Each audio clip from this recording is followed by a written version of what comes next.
Our subject for this month is forgiveness, and I'm not sure I'm the right one to talk about this subject. Angie and I have a bet on as to whether we're going to be saying the direct opposite of each other about forgiveness, but you be the judge. We didn't put any money on that, by the way.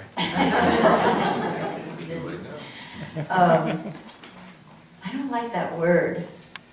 I feel like if somebody said to me, I forgive you, my feeling would be that that comes from a kind of a holier than thou moral superiority position, and I wouldn't feel forgiven.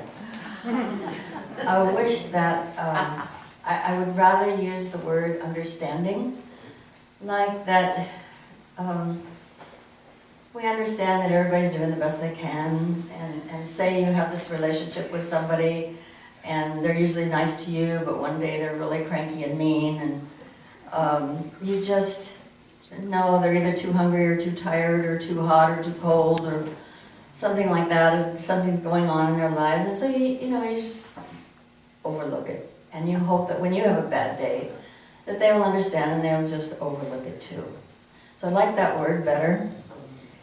And another reason I don't like that word, forgiveness, is I feel like sometimes people use it as a way to continue to allow themselves to be abused, allow themselves to be victimized. I went to an Al-Anon meeting one time, and I only went once, and I know that Al-Anon is really a wonderful organization and it helps a lot of people. And this was my experience there. There was a large room of ladies, and they would each in turn say what had happened to them during the week. And the leader would say thank you when somebody was done, and then call the next person to say what happened to them that week.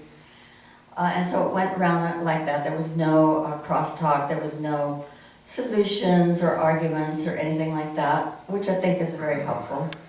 And I don't really know what we're supposed to learn when we go to that meeting, but I know what I learned is that when I came out of there, I thought, why are you people allowing yourselves to be treated this way week after week after week?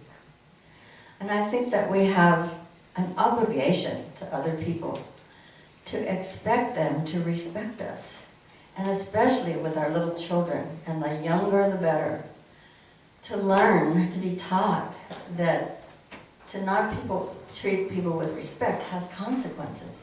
And if they are not taught that, how will they ever learn? And think of all of the pain that you spare that child by teaching them that, and also the people around them.